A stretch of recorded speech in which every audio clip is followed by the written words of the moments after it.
이 군사적 대결에서 연이어 승리를 이룩하면서 드높은 혁명적 요리로 사회주의 경제 건설을 힘있게 다그쳐 제3차 체계를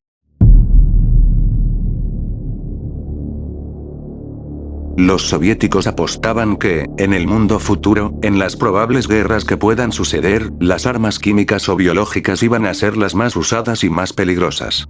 Es por eso que, para no perder pulso con los americanos, decidieron crear varios laboratorios al aire libre alrededor del territorio y, uno de esos laboratorios fue construido en esta isla. De seguro se preguntarán por qué estoy hablando de este lugar. Pues bueno. La isla es sumamente conocida, al menos por esos lugares, porque es una de las más contaminadas química y biológicamente hablando. Se ha visto completamente contaminada por residuos biológicos, entre ellos, el antrax y botulismo, además de servir como vertedero, aprovechando que era una isla en medio del mar de Aral. Según varios informes, la isla es uno de los lugares más peligrosos del mundo, aunque ese estatus podría cambiar radicalmente, pues ese lugar, que antes era una isla, ya no lo es, esto porque el nivel del mar bajó hasta puntos críticos, haciendo que los remanentes biológicos se puedan propagar más fácil, lo que puede causar en más afectados y víctimas.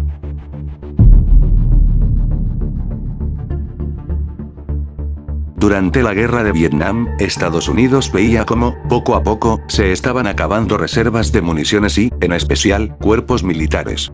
La catástrofe que suponía ese momento era colosal, pues las fuerzas militares, cada vez más, se iban mermando, por lo que, el gobierno estadounidense decidió poner en marcha el Plan Draft. El Plan Draft tenía como objetivo reclutar a la mayor cantidad de personas, en especial, jóvenes, para entrenarlos y mandarlos a la guerra.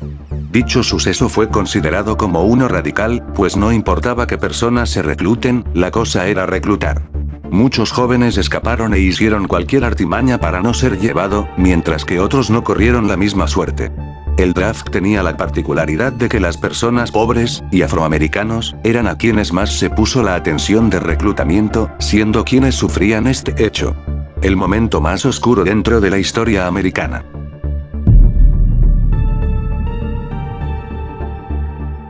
¿Qué más se puede decir de este polémico personaje? Pol Pot es, por lejos, el mayor genocida de Asia, por detrás de Mao Zedong. Pero, antes de llegar al poder, el país en donde vivía, Camboya, había sufrido de una guerra civil típica de la Guerra Fría. Los Khmeres Rojos, de corte comunista y el Reino de Camboya, de corte más derechista. Aquella guerra dejó como victoriosos a los Khmeres Rojos, realizando un exitoso golpe de estado. Los habitantes veían a Pol Pot como una persona que haría regresar la paz al país. Cuán equivocados estuvieron. Pol tomó el poder y empezó el terror. Destruyeron farmacias, argumentando que los campesinos tenían la cura a todo problema. Mandaron a toda la población de las ciudades a los campos agrícolas, pues consideraban a las grandes urbes como un tema capitalista.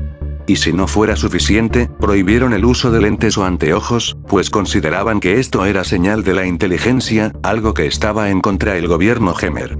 El simple hecho de ser una persona con una gran capacidad intelectual, era un gran motivo de ser llevado a los lugares de concentración. Pol Pot había cumplido lo que deseaba. Convertir el país en uno rural, viviendo en los campos, apoyándose en el hecho de la revolución llevada por el mismo Mao. Aunque no todo duró para siempre, pues Vietnam lo llegó a invadir después de temas políticos, expulsando a Pol Pot del poder, dando final a la peor página de la historia de Camboya. Como un dato lamentable es que el mismo Pol Pot jamás fue enjuiciado por todos sus actos, muriendo sin algún cargo encima.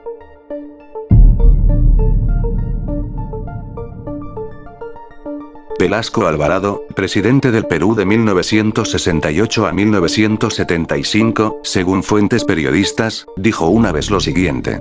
Mira hijo, tienes que entender que a estos chilenos nunca más los vamos a encontrar en la situación en la que están. Por primera vez tenemos mejores aviones, tanques y habíamos estudiado un ataque como el de los israelitas en el Sinaí. Los habíamos agarrado con los pantalones abajo. Con este testimonio, se dejó entrever el gran deseo que tenía Velasco. Y es que razones habían de sobra. Perú, en ese momento, se había equipado de una manera excelente, militarmente hablando, comprando una ingente cantidad de material bélico a la Unión Soviética, por lo que ya estaba preparado ante una eventual guerra. En cambio, Chile estaba sumida en una grave crisis, pues hace no mucho, había sufrido un golpe de estado brutal, por lo que, para Alvarado, ese momento no tenía que desperdiciarse por nada. Corría 1975 y ya todos los militares estaban listos para el ataque, listos para la orden. Orden que nunca llegó. Muchos se preguntaban por qué no dio la voz de inicio, y al no haber una respuesta concreta, se pusieron teorías. Se decía que Estados Unidos estaba detrás de eso, o que también Velasco había decidido no hacerlo por las consecuencias graves, etc. Justo días después de esa historia, Velasco terminó renunciando por motivos de salud, acabando todo como en un inicio. La noticia se hizo eco, aunque siempre se recalca que es una leyenda, debido a que aún falta que se compruebe del todo.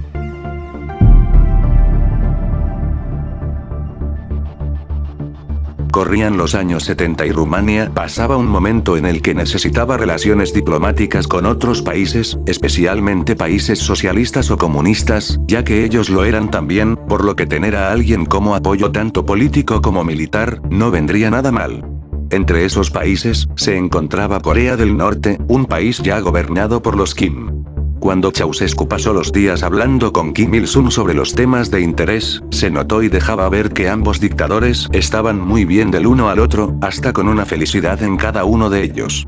Ceausescu estaba profundamente sorprendido por el excesivo culto a la persona del dictador, por lo que, el rumano, no decidió quedarse atrás en ese aspecto.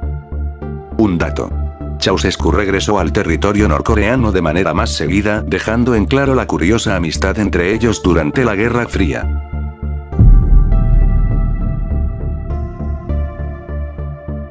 Durante ese periodo de tiempo, tanto americanos como soviéticos disputaban quién tenía mayor armamento nuclear. Los soviéticos sabían que para llevar a cabo esto, era obligatoria la construcción de centrales nucleares. Estas centrales se caracterizaban por la ingente cantidad de residuos nucleares. Una gran cantidad de desechos eran lanzados a otras partes del ambiente, siendo lagos y lagunas los principales objetivos en donde botar todo residuo radioactivo. Y si hay un ejemplo de esta premisa, es el caso del lago Karachay.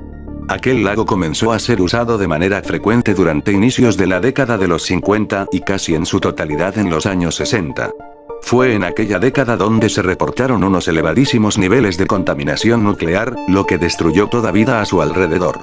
Como en ese momento, la Unión Soviética era un país hermético, la noticia no pasó a más, ignorando la peligrosidad del lugar. Pero todo cambió en los posteriores años, donde el gobierno actual anunció el terrible caso y advirtió a toda la población circundante sobre el peligro, pidiendo abandonar esos lugares urgentemente. Caso perfecto que nos hace ver que la naturaleza es olvidada en este tipo de hechos.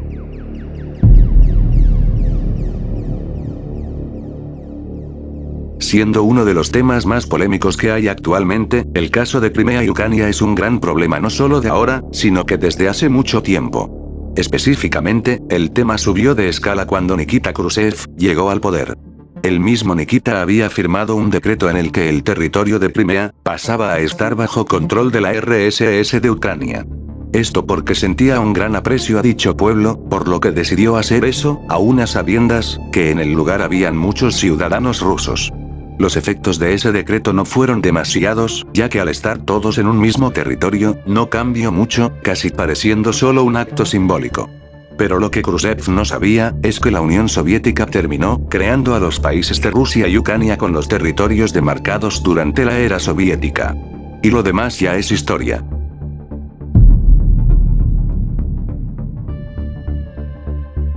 Atlántropa es, sin duda alguna, uno de los planes más locos y polémicos en los que pudo pensar la humanidad. Verán. Atlántropa fue un plan propuesto por el arquitecto alemán Hermann Sorgel que tenía como objetivo mandar a construir una enorme y gigante presa en el estrecho de Gibraltar con la finalidad de ir drenando el agua que se encontraba en el mar Mediterráneo y generar una lenta y progresiva unión entre el continente africano y europeo, lo que permitiría unos mejores lazos entre ambos continentes, aparte de solucionar varios problemas políticos y ambientales. En resumen, quería hacer desaparecer el mar Mediterráneo con la meta de que eso sirva para unir a dos continentes tan diferentes de por sí. El proyecto fue tildado como una muy imposible de realizar debido al tema ambiental, y por todo lo que acarrea, pero sorprendentemente muchos gobiernos de la época tomaron en serio este proyecto, esto debido a que el mismo Sorgel podía convencer a casi cualquier político. Y, aunque eso no hubiese pasado, Sorgel lograba que su proyecto se comente, inclusive, llegó a oídos de Stalin, el cual no le tomó atención debido a que estaba en otros asuntos. Aunque todo se fue al traste cuando llegó la Segunda Guerra Mundial, donde tuvo que escapar a otro lugar más seguro y su plan acabó casi en el olvido. Hay gente que apoya este proyecto, debido a su peculiar forma de solucionar un problema social y cultural, mientras que otros se oponen debido a las claras consecuencias ambientales. ¿Qué opinas?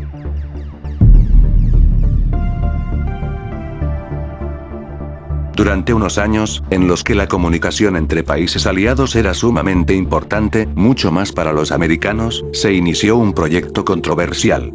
Las únicas formas en las que se podía transmitir las señales eran por los cables submarinos, que eran muy susceptibles a ataques soviéticos y, la otra opción, era pasar señales por la ionosfera de la Tierra.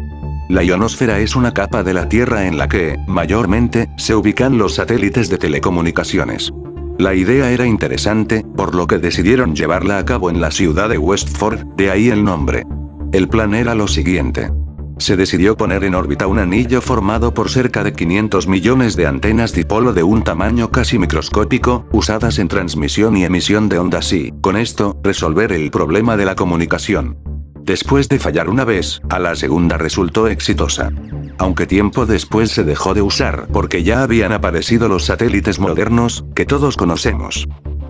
El proyecto resultó en un fracaso pues, además de ser inservible, se convirtió en basura espacial, basura, que solo generó problemas en el entorno, resultando en polémica y que, actualmente, se encuentra orbitando la Tierra como si nada. Los remanentes de una contaminación invisible.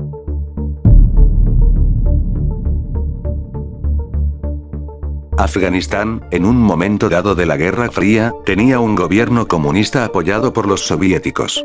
Sin embargo, esto no significó que la población esté de acuerdo con dicho gobierno, pues los mismos afganos rechazaban completamente este sistema, ya que atentaba con su tradicional religión, por lo que no tardó mucho en que decidieran rebelarse contra los soviéticos por alterar sus costumbres, estallando así la guerra soviético-afgana. Ese tema ya todos sabemos, aunque la misma, también tuvo un componente especial. Estados Unidos, aprovechando que los soviéticos estaban sufriendo duramente en esa guerra, decidió apoyar a los afganos que estaban en contra de los soviéticos, mandando armas y artillería para desgastar más a un ejército que ya andaba mal. Y sí, esa guerra la perdió, horriblemente, los soviéticos, en lo que sería el último gran conflicto que tuvo antes de desintegrarse.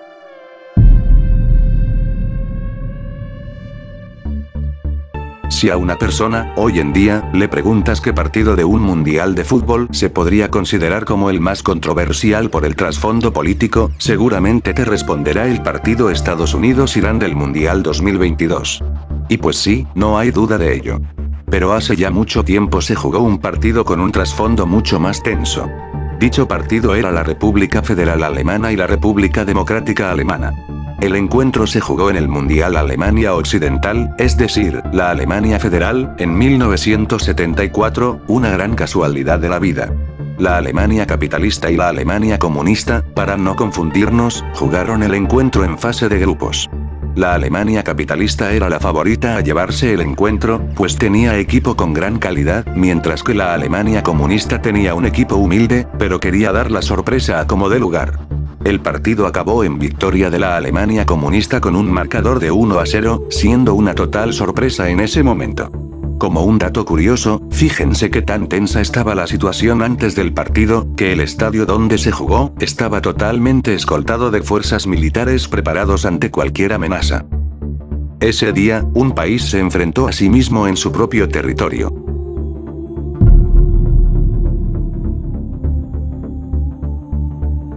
Albania es un país de Europa ubicado en los Balcanes.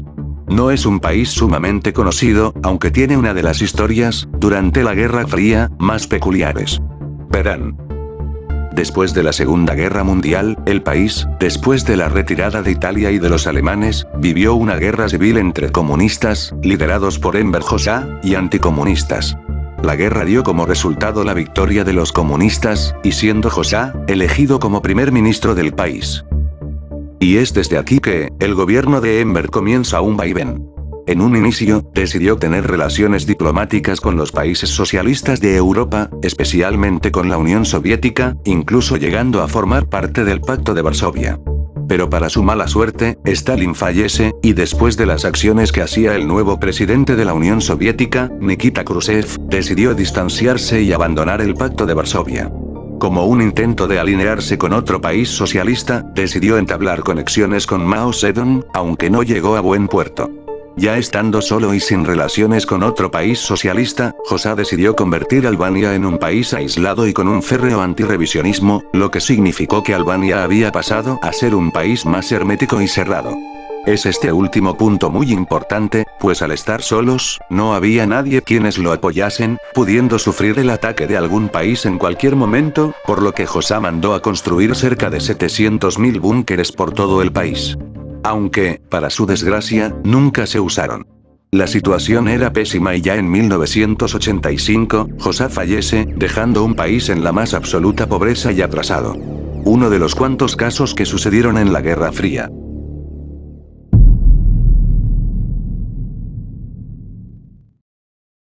La radio era uno de los medios de comunicación más importantes que había en la Unión Soviética, casi al mismo nivel que el periódico. Por lo que no era de sorprenderse que el catálogo de señales fuese variado, más viendo la época en lo que sucedió. Habían señales donde ponían música, otros donde ponían las noticias, entre otros más. Pero hubo uno de ellos que destacó no por su programación, sino por el misterio que tenía.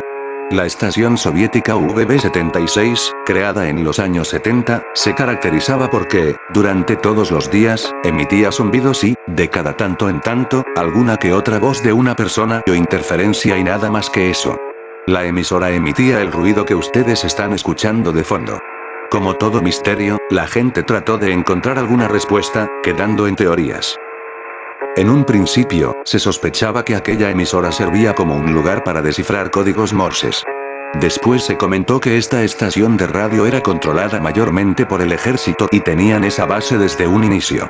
A día de hoy, sorpresivamente, la emisora sigue en el aire emitiendo el sonido tan característico, y en medio de que alguien encuentre la verdadera respuesta al hecho.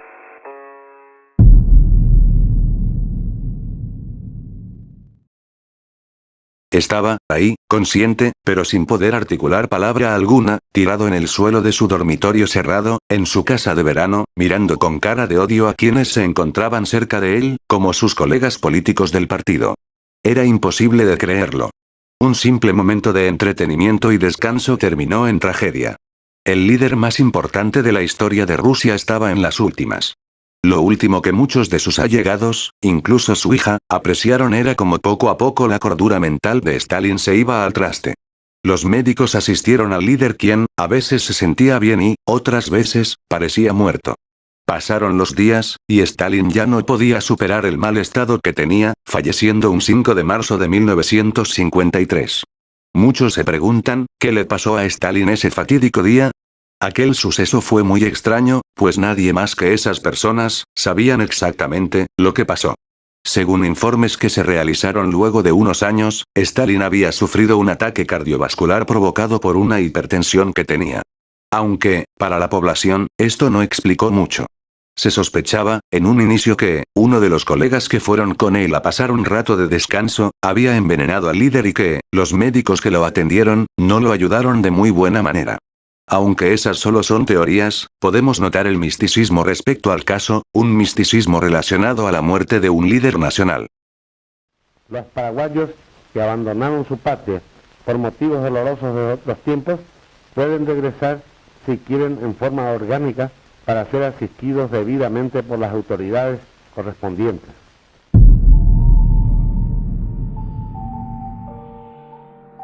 Durante este periodo de tiempo, se habían creado muchos grupos terroristas alrededor del mundo y, la gran mayoría de ellos, tenían como ideología predominante, el comunismo. Es también, por ese entonces, que muchos pensaban que la misma Unión Soviética estaba coludido en aquellos grupos, donde apoyaban, pero de manera más silenciosa, ya sea económica o militarmente. La idea de que esto hubiera pasado puede ser verosímil, por lo que la idea no queda descartada, pasando a formar parte más de una idea conspirativa.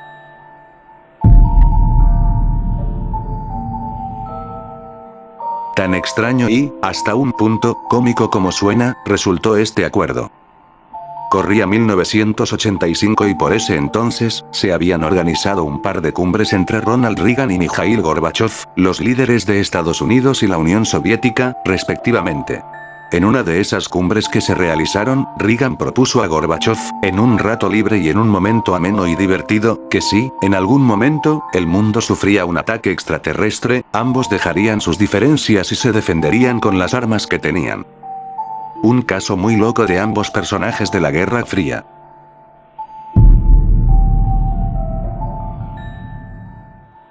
Las bombas de Estados Unidos sobre Hiroshima y Nagasaki en 1945 dejaron unos 250.000 muertos. Una cifra similar a la que muchos atribuyen al accidente de la central nuclear de Chernóbil en 1986. Esos sucesos marcaron un antes y después en lo que a impacto nuclear se refiere, pero, ¿y qué tal si te dijera que hay otro accidente mucho peor que esos dos? Pues te presento el caso de Semipalatinsk. Durante los años 1949 hasta 1991, casi toda la Guerra Fría, los soviéticos habían creado las destructoras bombas nucleares, pero no sabían dónde probarlos y ver su efectividad en un campo abierto. Aprovechando que, en ese momento, no había transparencia en todo lo que hacía el gobierno, se construyó un sitio de pruebas nucleares en la RSS de Kazajistán, ubicado concretamente, en Semipalatinsk. En este lugar, en secreto, se explosionaron cerca de 450 explosiones, tanto aéreas como terrestres, dejando a su paso una altísima radiación. Así es, cerca de 450 explosiones. Por el lugar, en ese momento, vivían una gran cantidad de habitantes en los alrededores, por lo que muchas personas se exponían a la radiación sin saberlo, sufriendo alteraciones y problemas. Se especula que alrededor de 1.500.000 personas sufrieron al estar expuestas a la radiación sin saberlo. A día de hoy, ese lugar quedó desolado, y con un aspecto fantasmagórico.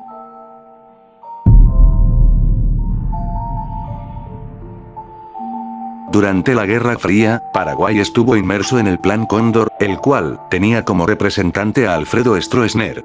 Es en esos años, en los que Paraguay vivió uno de sus momentos más oscuros, las desapariciones, capturas, encarcelamientos y las ejecuciones estaban a la orden del día. Es después de que acabase la Guerra Fría, y también el gobierno de Stroessner, en la que se descubrieron, en el mismo Paraguay, los archivos del terror, unos archivos en los que se desvela la gran cantidad de ejecutados que hubo durante la operación del Plan Cóndor, especialmente en el Cono Sur. Una cantidad que llegaba a las 50.000 víctimas. Que se sepan.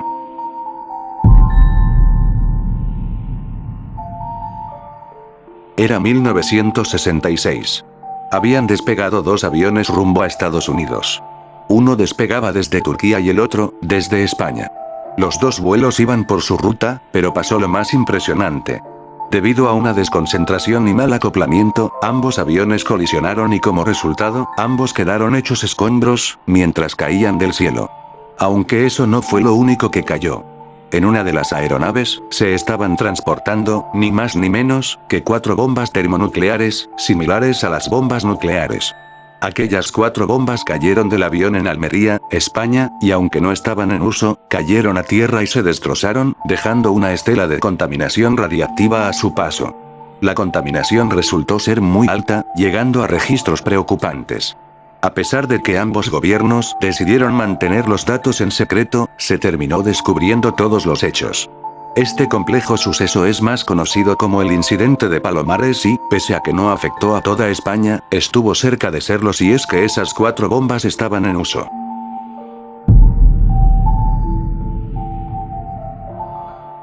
China, antes de ser un país con ideología comunista, fue un país capitalista. Después de que el país sufriese las consecuencias de la Segunda Guerra Mundial por culpa de Japón, el país atravesó una guerra civil. Una guerra que, antes que sucediese la contienda mundial, ya se estaba desarrollando, en donde los capitalistas tenían una gran ventaja, pero que, después de la misma, el Partido Comunista obtuvo más fuerzas y, con ayuda de la Unión Soviética, terminó llegando al poder en 1949. Las pocas fuerzas capitalistas tuvieron que exiliarse, obteniendo un refugio en una tal isla, llamada Taiwán. Y lo demás es historia.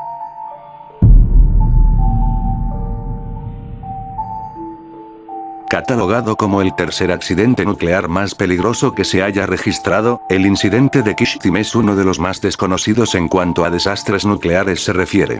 Para resumir los hechos, en ese momento, en los años de 1950, la Unión Soviética necesitaba empezar un programa para el desarrollo de armas nucleares, al ver que estaban siendo sobrepasados por los Estados Unidos en ese campo. Como estaban apresurados con que se inicie el programa, se construyó a como salga, una planta nuclear, llamada Mayak.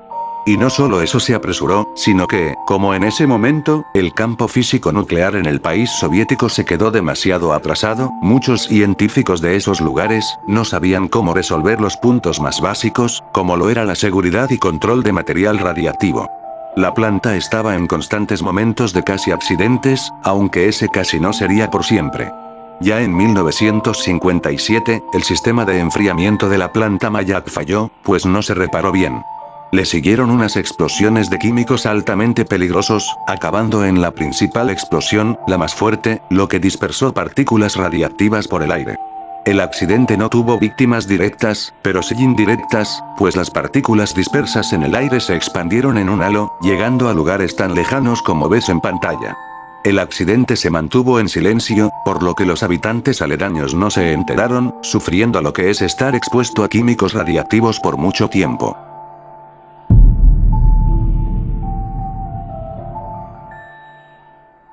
(1973). En ese año, se estaban disputando las eliminatorias rumbo al Mundial 1974. En las eliminatorias sudamericanas, Chile se ubicó en la zona de repechaje, por lo que tenía que jugar contra otro país para obtener su pasaje al Mundial. Por ese entonces, Chile vivía un clima devastador. Por esos años, había sufrido un golpe de Estado, en el que Pinochet asumió el puesto de presidente. El gobierno de Pinochet se definió como uno anticomunista, y ese punto es importante. El repechaje era a partidos de ida y vuelta, jugándose la ida en Moscú, y la vuelta, en Santiago.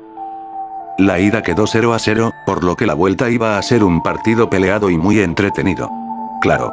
Si es que se hubiese jugado de verdad. Y es que pasa que los soviéticos nunca viajaron a Chile pues, aparte de que serían recibidos de mala manera, ellos se habían enterado de que el estadio donde se tenía que jugar la vuelta, era usado como un enorme centro de torturas contra los detractores de Pinochet. Los soviéticos decidieron no presentarse, pero el partido se tenía que desarrollar sí o sí.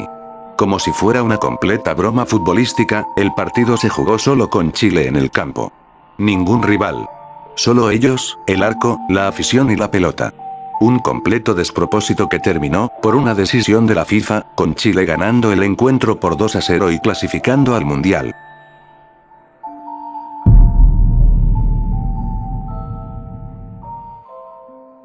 El territorio británico del Océano Índico, más conocido como las Islas Chagos, es un archipiélago ubicado en el Océano Índico, más al sur de la India. Su historia marca una situación lamentable de la Guerra Fría. Verán. Este lugar, antes de que llegaran otros países, era uno normal, donde vivían personas, conocidos como los chagosianos. Todo era normal, hasta que, en cierto momento, llegaron los británicos y tomaron las islas a la fuerza. Los mismos británicos sabían de su situación geográfica, pues las islas estaban muy cerca de objetivos clave, por lo que no dudaron en construir una base militar ahí. Pero, ¿qué pasó con los habitantes que estaban en las islas? Pues fueron deportados de ahí, siendo enviados a países como las Seychelles o Mauricio y algunos otros a Londres, aplicando el silencio en muchos casos. El lugar, prontamente, también llamó la atención de Estados Unidos que, al igual que la isla de Guam, fue usada como base naval, aunque con mucha más importancia, participando hasta en la misma guerra afgano-soviética y en muchas otras. La población autóctona vio el atropello de sus derechos y de su hogar, por lo que no duraron en manifestarse en contra de la decisión británica, aunque sin mucho éxito, debido a que la población del lugar es relativamente pequeña, quedando solo en el olvido y dejando una marca invisible y, a la vez, imposible de borrar. Y todo por simple interés militar y político.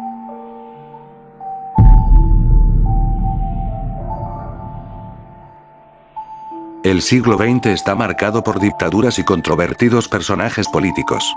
Ahí el ejemplo de Stalin, de Mao y de Kennedy. Pero, ¿qué tal si les digo que hubo uno de ellos que es conocido por ser un horrible genocida y que, además, es africano? Pues ese es el caso de Idi Amin. Amin, antes de llegar al poder, era un soldado ugandés que se alistó a las fuerzas coloniales británicas.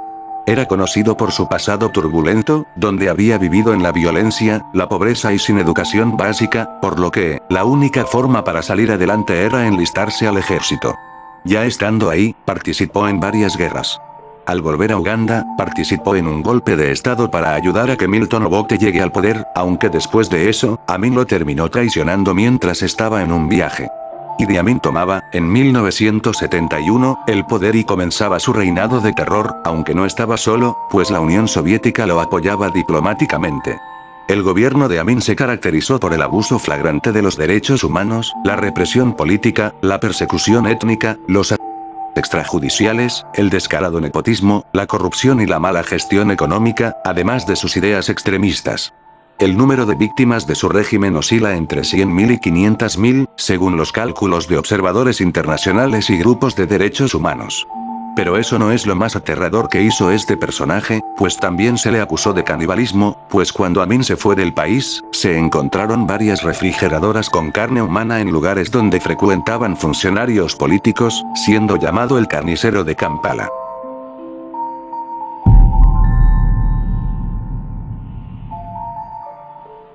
Sudáfrica era rica en uranio, estaba interesada en la energía atómica y en la minería, el comercio y la industria energética que podían construirse a su alrededor, por lo que el gobierno compró su primer reactor a los Estados Unidos en 1957.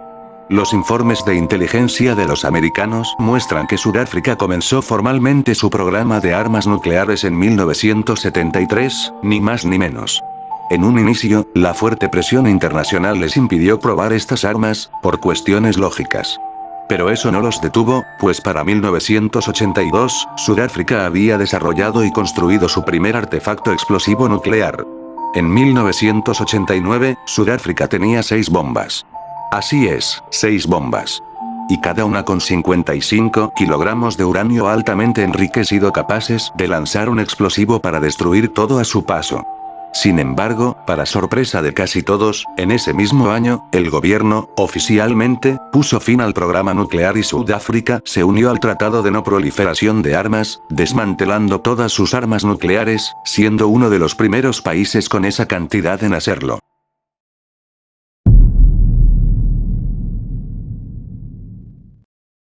Barossa, habitualmente conocida como la ciudad fantasma de Chipre del Norte, es uno de los lugares más surrealistas que hay en todo el mundo. Ubicada en la hermosa isla de Chipre, Barossa era, desde los años de 1960, un extravagante enclave turístico, donde las paradisíacas playas y los hoteles veraniegos eran como centros patrimoniales, tanto que, hasta las celebridades del momento, acudían a este lugar para pasar sus vacaciones. Pero eso no duró para siempre, pues en 1975, se había llevado un golpe de estado de tintes nacionalistas griegas. Turquía no quería perder poder en la isla, y menos con sus rivales griegos, por lo que las tropas turcas invadieron el norte de Chipre para llegar a ocupar la influencia del lugar. Pocos días después, los turcos habían llegado hasta Famagusta, donde ambos ejércitos prometían librar una dura batalla. Como si fuera un chiste mal contado, Barossa fue el centro de la batalla. Las personas que estaban ahí, vacacionando, tuvieron que escapar rápidamente hacia la capital, pues si no lo hacían, podían ser alcanzados por las balas. A día de hoy, el lugar pasó a ser de acceso prohibido al público, en un país que se encuentra dividido por influencias griegas y turcas.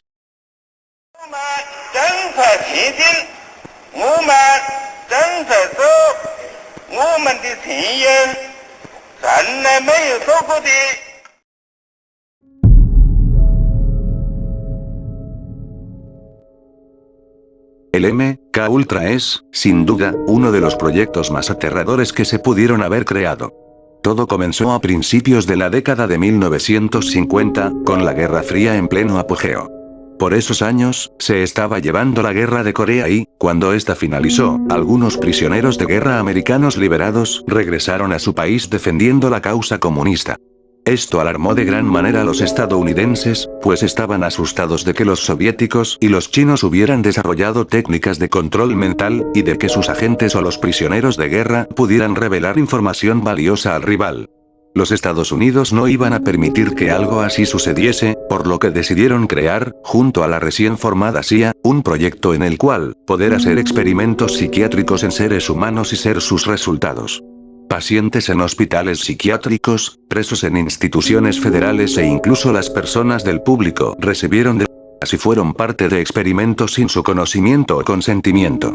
Usualmente, repetían la fórmula de organizar fiestas y, en ellas, esparcir el LSD, una droga muy fuerte. Dichas fiestas eran conocidas popularmente como las pruebas de ácido. Aunque eso no era lo único que hacían, pues había una gran cantidad de experimentos, uno peor que el otro, llegando hasta la destrucción mental irreparable. El objetivo central era en destruir la mente de un individuo y, después de que esté totalmente errático, comenzar una etapa de plantación de ideas sin que la persona se dé cuenta y manipularlas a su favor, como si de un robot se tratase. Aunque cabe precisar que este plan no duró mucho, siendo reducido en 1964 y finalizado en 1973. Al ver que todo el plan había concluido, la CIA decidió admitir todo el entramado, admitiendo su responsabilidad y liberando documentos clasificados. Tal vez sepamos lo que pasó, pero lo que nunca sabremos con claridad es cuánto fue su impacto y cuántos fueron los desafortunados en pasar por eso, dejando eso más a la teoría.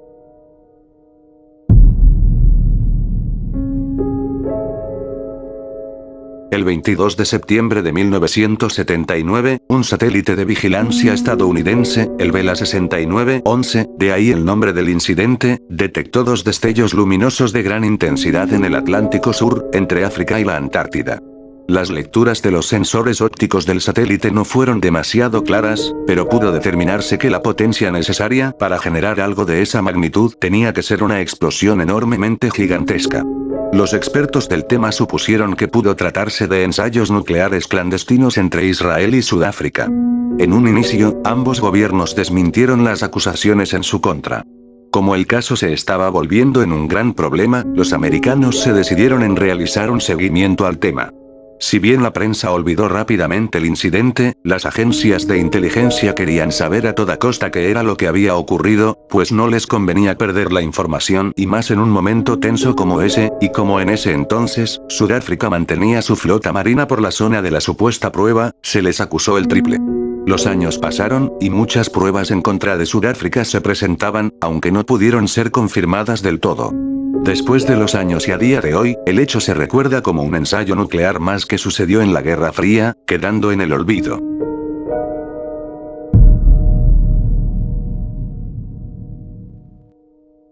El proyecto A-119 se puede considerar como uno de los más ridículamente raros que se hayan propuesto.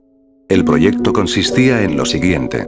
Los Estados Unidos, al ver que la moral de casi todo el país había caído tras la llegada de los soviéticos al espacio, decidieron planear en un gran secreto, llevar hasta la Luna una bomba nuclear, similares a las que usaron contra Japón, y explosionarla ahí. Esto con el objetivo de levantar el optimismo de los americanos y, por otro lado, investigar cuáles serían los resultados. Pero el proyecto nunca se llegó a realizar. Esto era porque, tiempo después, Estados Unidos puso el primer hombre en la Luna, haciendo que el proyecto quede en palabras.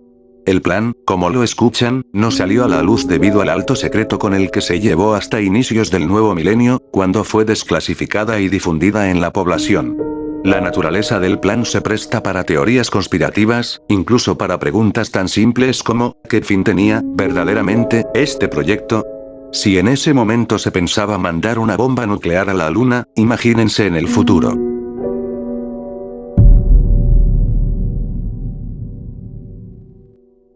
Imagina que vives en un pueblito ubicado en este lugar que estoy señalando y enterarte que desaparecen personas cada noche, para luego terminar descubriendo un horrendo suceso.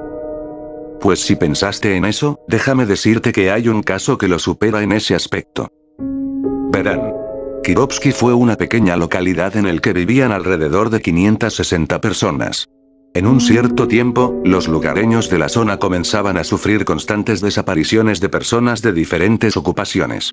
La gente que aún no había sido víctima de desaparición tampoco la pasaron bien, pues estuvieron bajo vista siempre. La situación llegó a un punto increíble, pues la cifra de desapariciones había caído de 560 a 290. Una total locura.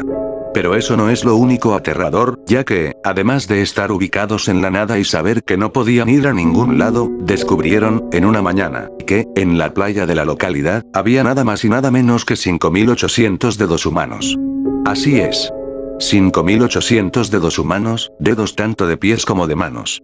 El gobierno soviético no demoró casi nada en mandar una respuesta, siendo militares los que se agolparon en el remoto lugar para tomar los 5.800 dedos, sin un destino específico y contener a la poca gente que aún estaba ahí, haciéndola evacuar rápidamente del lugar. Un dato aterrador.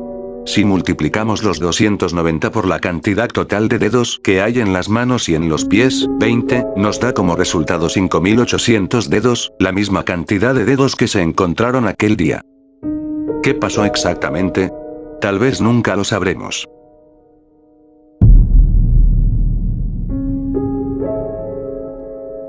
Tan cerca estuvo la humanidad de vivir la Tercera Guerra Mundial.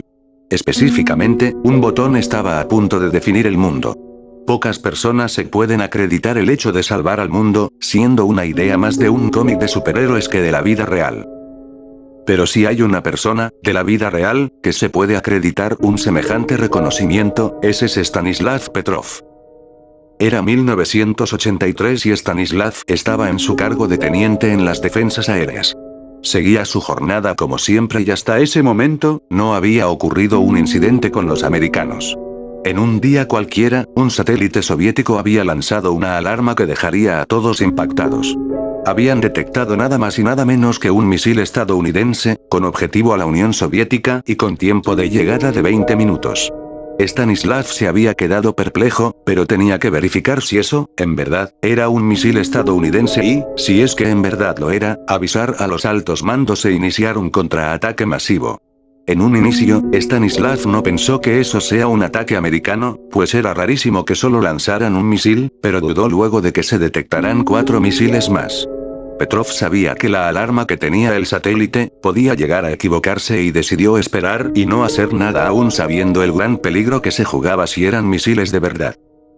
Para suerte de él, y de toda la humanidad, se verificó que la alarma que había lanzado el satélite era falsa, pues había sido causada por una casual conjunción astronómica entre la Tierra y el Sol y también por la posición en la que se encontraba el satélite. Stanislav había salvado al mundo, dejando una frase que quedará para la posteridad. Una guerra nuclear no empieza solo con 5 misiles.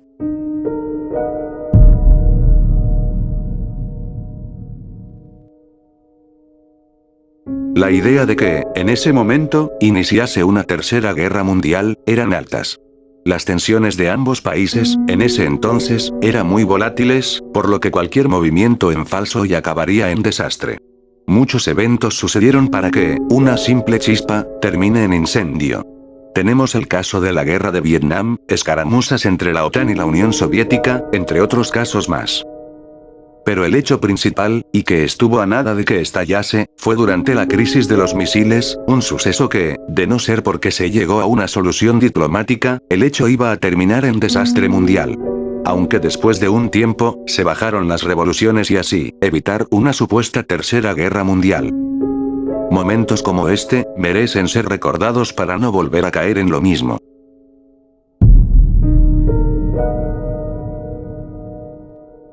La muerte de Kennedy fue un hecho que remeció todo el país norteamericano. Una muerte que nadie esperaba, y más estando en medio de la Guerra Fría. Ese suceso fue uno de los más misteriosos que hubo en los Estados Unidos, por lo que no fue de esperarse que se formaran teorías de quién mandó a matarlo. Una de las tantas teorías que se decían, resultaba ser muy turbio. La teoría sostiene que el expresidente Kennedy fue luego de un plan orquestado por el mismo gobierno. Pero, ¿por qué? Pues bueno.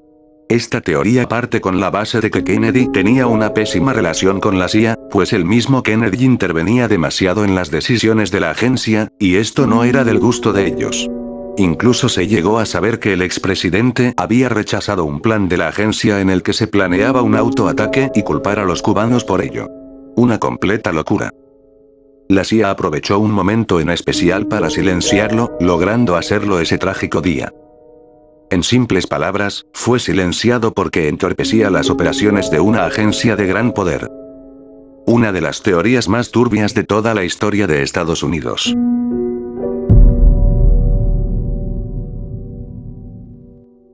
Si nos ponemos a pensar, de forma reflexiva, la Guerra Fría solo fue un momento para ver quién tenía más poder.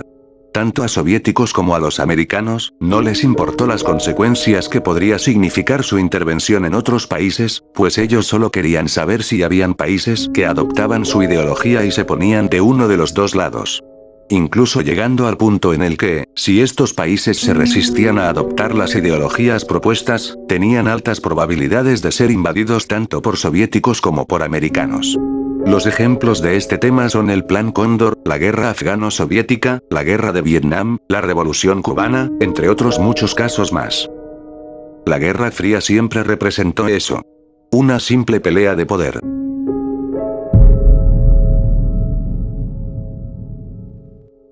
El 27 de enero de 1959, un grupo de 10 miembros formado principalmente por estudiantes de un instituto dirigido por Igor Dyatlov, de ahí el nombre del caso, partió en una expedición de 14 días con el objetivo de subir la montaña Otorten. Todo el grupo quería pasar un tiempo de práctica de esquí en la naturaleza y, como tenían experiencia en el alpinismo y en el esquí, era muy difícil que una tragedia sucediese.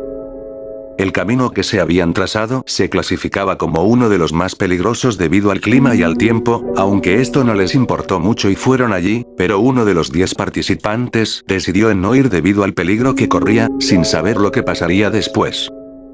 Pasaron los días y el grupo no llegó en el día planificado. No habían señales, por lo que se decidió enviar un equipo de rescate para buscar al grupo perdido. Después de buscar tanto, se reportó lo siguiente. Se encontró la tienda de los expedicionarios en las laderas de una montaña a unos 20 kilómetros al sur del destino de la expedición y las pertenencias del grupo se habían quedado atrás. Más abajo en la montaña, encontraron 2 cuerpos vestidos solo con calcetines y ropa interior. Posteriormente se hallaron otros 3 cuerpos, incluido el de Dyatlov, el líder. Presumiblemente, habían sucumbido a la hipotermia mientras intentaban regresar al campamento. 2 meses más tarde, debajo de una espesa capa de nieve, se encontraron los 4 cuerpos restantes a los pies del barranco.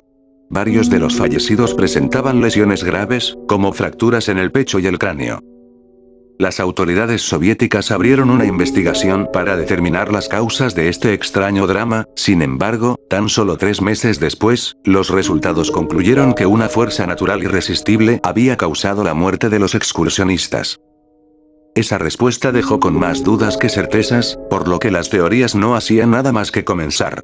Se teorizaba que la tragedia era resultado de un ataque por una criatura desconocida, en este caso, un yeti.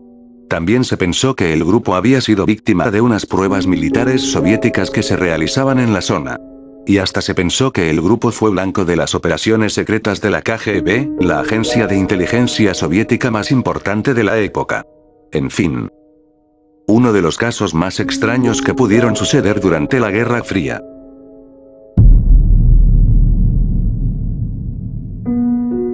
La Operación Ikritiviram, o más conocida como la masacre de Múnich, fue como se llamó a uno de los atentados más impactantes ocurridos en Alemania. Verán. Era 1972, año de Olimpiadas en Múnich, Alemania Occidental, y muchos países acudieron a la cita. El evento transcurrió con total normalidad, llegando a las últimas jornadas, pero ocurrió una de las peores tragedias sucedidas en eventos olímpicos. Un 5 de septiembre de ese mismo año, un comando del grupo terrorista palestino Septiembre Negro, irrumpió en la Villa Olímpica, vestidos como deportistas, lograron entrar a las habitaciones de la delegación israelí, secuestrando a 12 personas, entre ellos, 11 atletas israelíes, y los mantuvieron como rehenes. El porqué de mantener cautivos, específicamente, a los atletas israelíes era debido a que el comando palestino demandaba la liberación de prisioneros de su país que se encontraban en Israel, además del conflicto que había, y sigue habiendo, entre estos dos países. En un inicio, la policía decidió negociar con el comando terrorista para dejar libres a los atletas israelíes ofreciendo otras opciones, aunque el comando se mantuvo firme en su posición, pidiendo la liberación de todos los presos. Paralelamente a las negociaciones, las fuerzas militares alemanas planeaban cómo iban a rebajarse a los terroristas. Después de una gran descoordinación por parte de las fuerzas militares y los francotiradores, el comando palestino terminó con la vida de todos los atletas en un escape y de un policía cercano que había recibido el impacto de una bala perdida, aunque los terroristas no se fueron sin sufrir bajas, pues 5 integrantes del comando fueron abatidos. La masacre dio como resultado 17 bajas, una consternación en medio de los Juegos Olímpicos y con el seguimiento de los Juegos, a pesar del trágico suceso en un momento en el que más se comentaba la tragedia que de la cita olímpica.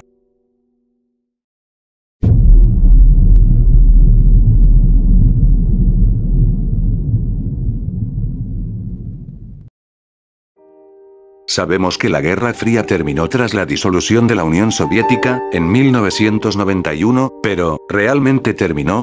Estados Unidos y Rusia, a día en el que subo este video, tienen una relación casi rota. Antes de la invasión de Rusia a Ucrania, ambos mantenían tensas reuniones, donde cada uno velaba por sus intereses. Putin demostró que ambos países aún no acabaron esa disputa, a pesar de que Estados Unidos lleva una clara ventaja en casi todos los ámbitos. Rusia, a día de hoy, trata de mantenerse alejada de lo que ocurre en Occidente, donde intervenía con el gas que exportaba hacia toda Europa. Era, hasta un punto normal, ver que Rusia continuaba con las tensiones por medio de pruebas nucleares.